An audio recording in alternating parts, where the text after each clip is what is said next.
Hello everyone. Our team, Eamon, Jasmine, Kyler, Austin, and Alex, were responsible for doing the marketing audit for Nike. In this video, we will discuss a brief overview of our findings and our recommendations. First, we will cover a brief history of Nike. Nike was founded on January 25, 1964 by Phil Knight and Bill Bowerman. Phil Knight was a track runner who simply needed better shoes. Knight went from selling shoes out of his car to one of the most infamous apparel companies in the world. Nike makes more revenue than any apparel company, and the reason is the risky marketing tactics and quality apparel that appeals to every generation. There is truly a Nike for everybody. Nike is also a public company, and it's based on two types of industries: apparel, footwear and accessories, and footwear merchant wholesalers.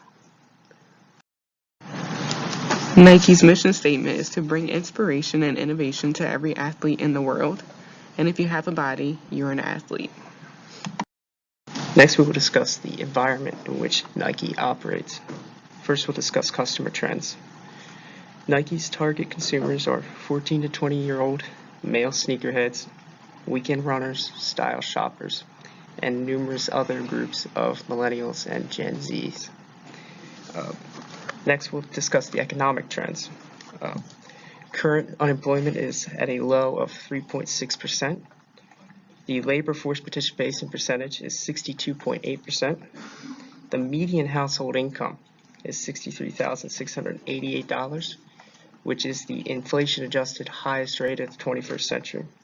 The World Bank projects 2.9% global economic growth in 2019, and the inflation rate for March of 2019 was around 1.9%. It also should be noted that millennials are expected to spend $1.6 trillion by the year 2020. The competitive environment. Nike currently has $33 billion in revenue and a $27 billion brand valuation. Its closest competitors are Adidas at $16 billion in revenue and $7 billion in valuation, and Reebok with $7 billion in revenue and $3 billion in valuation. Euromonitor states that Nike's market share is 16%, 5% higher than Adidas, and approximately 14% higher than any other brand. Legal and regulatory trends. Nothing marketing mix related is currently affecting Nike. However, there are two lawsuits currently ongoing related to a gender pay discrimination and executive mismanagement, which was quoted as creating a hostile work environment that threatened to tarnish and impair company's financial position. It also should be noted that there are bribery allegations relating to college basketball players that were released by Michael Avenatti. These are all things that could affect the brand value of Nike moving forward. Trends in technology, the last thing we talk about.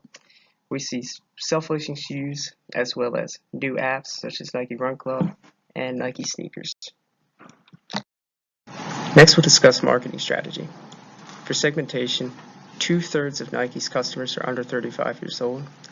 They state that everyone's an athlete and they are masters of creating customer value. For their marketing mix, their products consist of shoes, clothing, accessories, and equipment.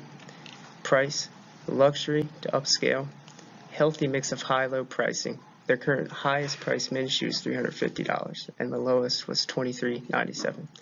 For promotion, institutional-based advertising.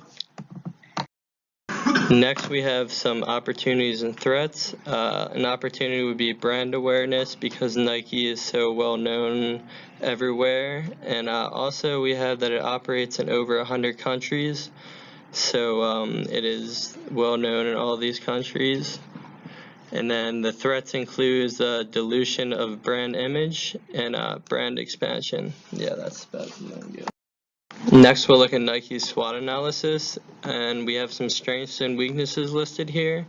A strength would be it has a large amount of funds, which it reinvests back into the business, which ultimately gives it a competitive advantage. And for weaknesses, we have price, which can be somewhat high for consumers, and this can also cause a disadvantage. A few things we observed through our research on social media was a lot of controversy based on if Nike was truly a genuine company. A lot of customers speculate whether they are culture vultures and capitalize off of the climate of the younger generations. Nike also had some very public legal scandals that have since died down. Next, we'll look at some recommendations we had for the strategy of improvement of Nike. We recommend that Nike should take a more hands-on approach and start using recycled materials to make their products, and we believe by doing this it will increase production, decrease the footprint, and lower costs.